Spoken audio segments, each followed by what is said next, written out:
Selamat datang di channel Pemuja Malam. Jangan lupa like, share, and subscribe ya. Terima kasih. Chapter 38. Saran Sesat. Joe dan Dava yang sedang menunggu saling melirik-lirik di ruang tamu. Mereka datang ke rumah Alex karena ingin merayakan hari ulang tahun seperti tahun-tahun yang lalu. Mereka selalu merayakan hari ulang tahun setiap dari mereka ada yang berulang tahun. Seharusnya besok saja kita kemari. Hari ini dia pasti merayakan dengan istrinya, bisik Joe pada Dava, mengingat ini ulang tahun pertama Alex bersama istrinya. Sudah beda hari, besok sudah lewat ulang tahunnya, ucap Dava masih tetap santai. Joe hanya menghembuskan nafas panjang. Sudah setengah jam lebih mereka menunggu, tapi orang yang ditunggu belum kunjung muncul. Kata mamanya, Alex sedang di kamar dengan sang istri. Pasti mereka sedang melakukan sesuatu yang membuat suasana terasa bangkit. Ayo, kita pulang saja, ajak Joe yang sudah malas menunggu. Ada apa kalian kemari? Tiba-tiba Alex datang. Selamat ulang tahun, bro. Dava langsung bangkit dan memeluk temannya itu lalu diikuti Joe. Kalian masih ingat? Tanya Alex meledek.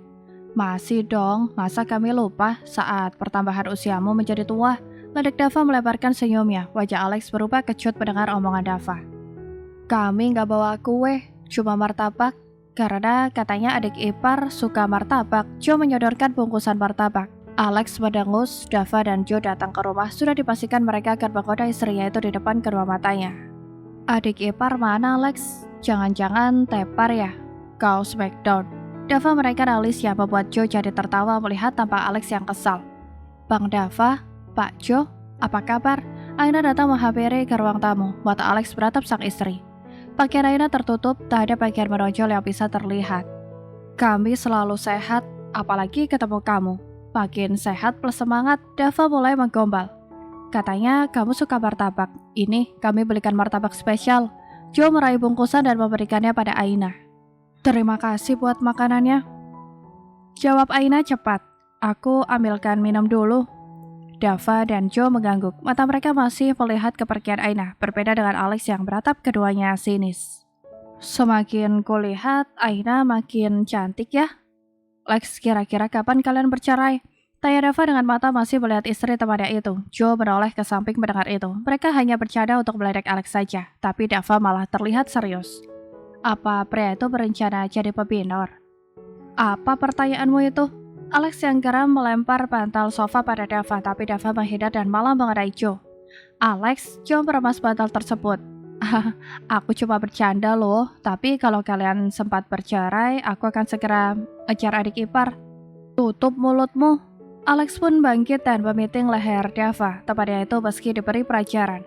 Dava terkekeh-kekeh melihat wajah merah padam Alex. Sepertinya pria itu benar-benar kesal. Tak lama Aina datang membawa martabak dan minuman ke ruang tamu. Ia menyajikan di atas meja. Kamu tidur saja duluan.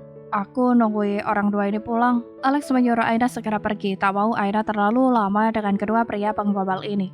Aina pamit pada keduanya meski Dava dan Joe kecewa. Mereka tak bisa meledek istrinya Alex lagi. Joe, soal sekretaris baru itu, ucap Alex mengingat sekretaris barunya. Oh, Bu Emi. Kenapa dia? Tanya Joe serius. Masih hari pertama, apa sekretaris itu membuat kesalahan? Emi, cantik, seksi. Dava menyambung cepat.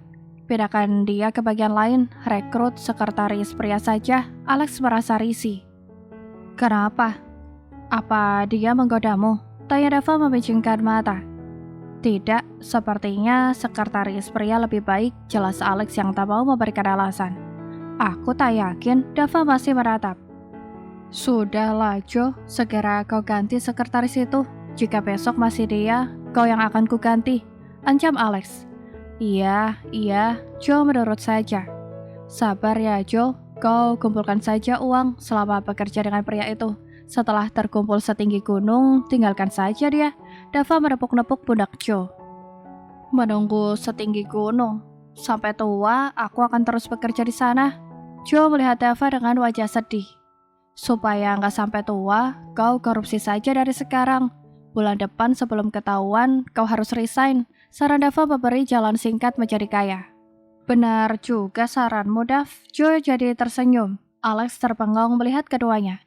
Aku masih di sini loh. Bisa-bisanya kau berencana korupsi di depanku. Justru lebih baik mengatakan di depanmu. Jadi aku sudah izinakan padamu lebih dulu. Jadi saat itu terjadi, kau tidak terkejut. Jawab Joe melebarkan senyumannya. Lihat saja jika kau korupsi. Aku akan mengkulitimu hidup-hidup, ancam Alex dengan serius. Ia sangat mempercayai Joe. Awas saja sampai Joe mengikuti saran sesat Dava yang tak bermoral itu.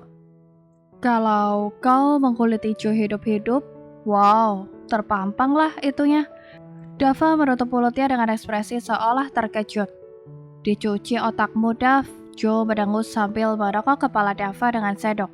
Mereka saling melihat sejenak lalu tertawa dan mereka mulai mengobrol panjang dari hal yang sangat serius hingga yang mulai absurd.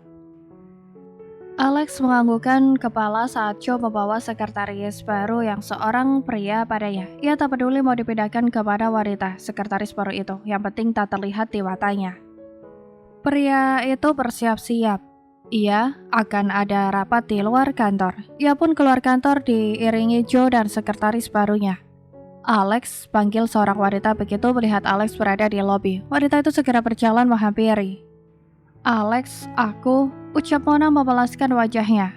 Saya tidak punya urusan dengan Anda, ucap Alex datar. Pria itu segera berlalu pergi. Joe hanya menepuk bahu Mona pelan. Lupakanlah. Beberapa hari telah berlalu. Alex selalu saja kesal, pasalnya setiap hari ada saja yang datang menemuinya. Siapa lagi jika bukan Aja dan Mona yang setia menunggunya di lobi ataupun di parkiran kantor. Alex benar-benar risih dengan kelakuan keduanya. Mereka meminta agar bisa diterima di perusahaan itu. Tapi ucapan bahkan gestur tubuh mereka mengatakan hal yang berbeda.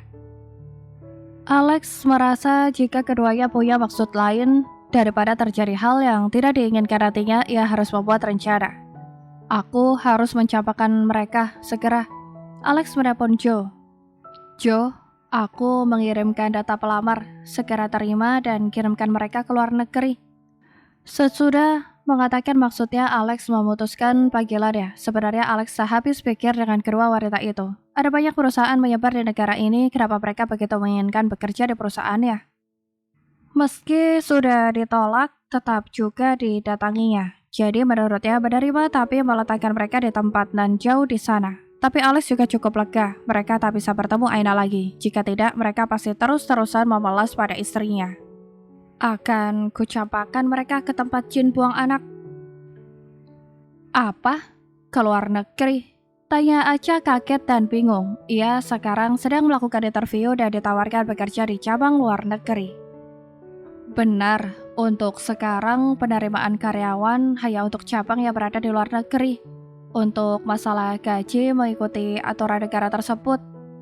HRD menjelaskan semua pada Aca secara detail, gaji, tunjangan, lembur, bonus, dan lainnya. Aca sampai terpengong menambahkan angka-angka itu dalam kepalanya. Kenapa harus ke luar negeri sih? Gajinya lumayan besar juga. Ada tunjangannya. Terima nggak ya? Aku juga lagi nganggur. Tapi, walau di luar negeri, aku tetap karyawan di bawah naungan perusahaan ini kan? Aca berkutat dengan pikirannya sendiri. Ia bingung dengan tawaran kerja yang menggiurkan tersebut. Jika Anda bersedia menerima tawaran kerja ini, silakan tanda tangani kontrak kerjanya. HRD menyodorkan kontrak kerja pada Aca. Terima nggak ya? Tapi ini kesempatan langka. Ia meronta kebingungan. Aca menarik nafas panjang. Ia lalu mengangguk pelan. Meyakini pilihan ini adalah pilihan yang terbaik. Dengan membaca sejenak, Aca pun perlahan menandatangani kontrak tersebut. Tak lama Aca keluar ruangan setelah penandatanganan kontrak. Dengan wajah full senyum, ia akan ditempatkan di perusahaan cabang di luar negeri dengan gaji yang tinggi. Lalu sejenak Aca sudah memikirkan pria-pria bule yang berada di sana. Hei, Mon. Aca melihat Mona berada di sana, ia pun segera menghampiri. Kau dipanggil juga? Tanya Aca. Apa kau ditawarkan bekerja untuk penempatan di cabang luar negeri? Tanya Mona serius, ia merasa ada sesuatu yang ganjil setelah melihat Aca. Iya, kenapa? Tanya Aca, wajahnya masih senang. Mona menghembuskan nafas panjang, ia jadi mengerti sekarang. Ini semua sudah direncanakan. Ia dan Aca sengaja ditempatkan di luar negeri agar menjauh dari kehidupan Alex dan Aina.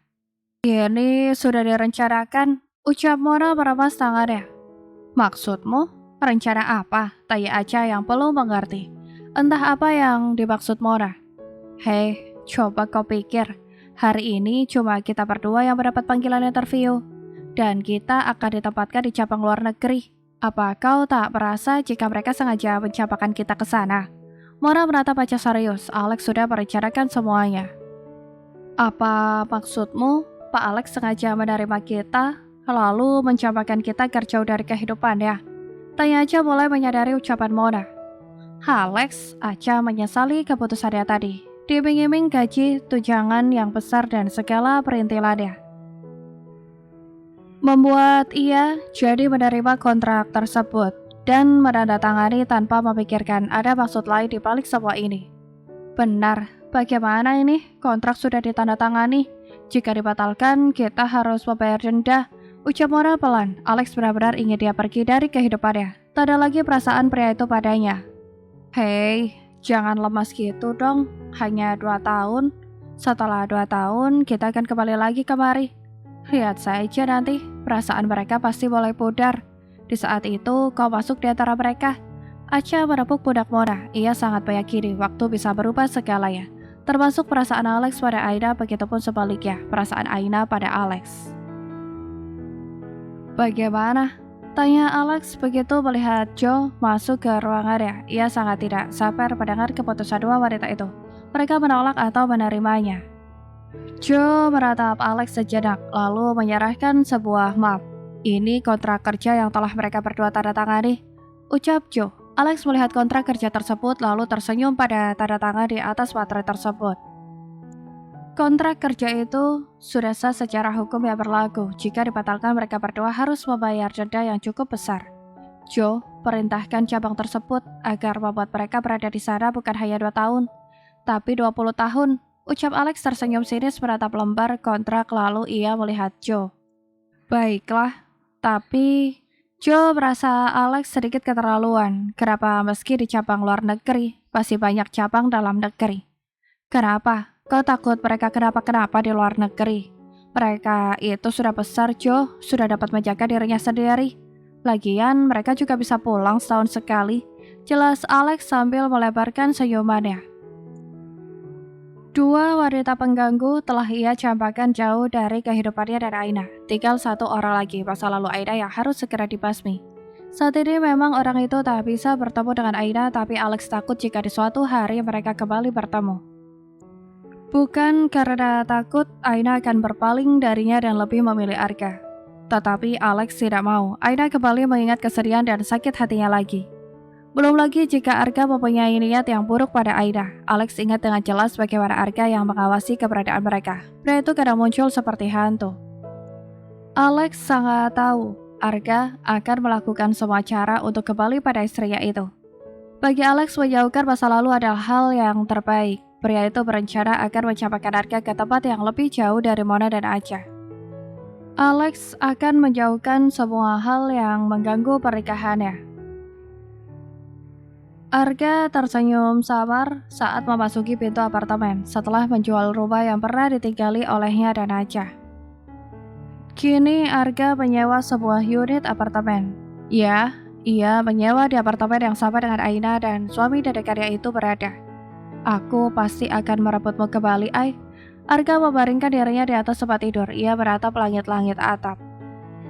Arga yakin dengan ia menyewa di apartemen yang sama dengan Aina, ia bisa lebih leluasa mencari keberadaan Aina. Sebelumnya, ia pernah mengikuti gerak-gerik Alex agar dapat menyampaikan jadwal dengan pria itu, kapan suami Aina pergi dan pulang dari kantor. Lalu ia bisa mengikuti diam-diam. Dan saat ia sudah tahu di mana unit Aina tinggal, ia akan menemui Aina di saat suaminya itu berangkat ke kantor. Jadi tak ada yang bisa mengganggu rencana dirinya. Arga tersenyum sinis pada apa yang sudah direncanakannya. Aina, kau akan menjadi milikku seutuhnya. Suara tawa pun memenuhi ruangan itu. Pagi itu Arga memulai pengintaiannya. Ia keluar lebih cepat dan segera menuju parkiran. Arga melihat sekitar, ia mencari-cari di mana mobil Alex terparkir, tapi sepanjang mata memandang ia tak melihat mobil tersebut. Arga pun memilih menunggu di dalam mobil saja. Ia melihat dengan fokus para penghuni apartemen yang berkeluaran untuk berangkat ke kantor. Di mana dia? Arga melihat jam tangan. Ini sudah waktunya jam bekerja. Tapi ia tak melihat pria itu. Padahal biasanya pria itu berangkat setengah jam sebelum jam kantor. Arga segera melajukan mobilnya menuju kantor. Ia sudah terlambat bekerja, lantaran menunggu suami dan rekan mantannya itu yang tak nampak batang hidungnya. Hari ini aku harus cepat pulang. Aku harus sudah kembali sebelum jam 4. Arga sudah merencanakan akan membuat alasan agar bisa pulang lebih cepat dari kantornya. Pagi itu di dalam kamar mandi, Aina menghembuskan nafas berkali-kali. Ia berusaha menetralkan degupan jantungnya yang sudah berdetak kencang. Perasaan Aina campur aduk sekarang. Semoga, harapnya memegang sebuah benda pipi. Wanita itu memejamkan mata sejenak lalu membuka secara perlahan. Ia melihat benda pipi itu. Air mata mulai berlinang di pipi putih Aina melihat benda tersebut. Sementara Alex yang sedang berpakaian melihat ke arah pintu kamar mandi. Ia baru menyadari jika istrinya sudah terlalu lama di dalam. Dari tadi Aina belum keluar-keluar. Apa yang dilakukannya di dalam kamar mandi? Apa jangan-jangan Aina pingsan? Sayang, Aina sayang, panggil Alex seraya mengetuk-ngetuk pintu kamar mandi. Pria itu tampak sangat khawatir memanggil-manggil sang istri. Tidak ada sautan ataupun suara gemericik air. Alex jadi kalut. Sayang, Alex memanggil sambil tangannya tetap mengetok pintu. Namun tiba-tiba pintu kamar mandi terbuka. Hampir saja tangan Alex yang mengetok pintu itu mengetok jidat Aina. Untung Alex segera menahan tangannya. Sayang, kamu kenapa? Tanya Alex khawatir dan bingung. Wajah Aina kini sudah berlinang air mata. Aina menggelengkan kepala, ia lalu melangkah lemah menuju tempat tidur.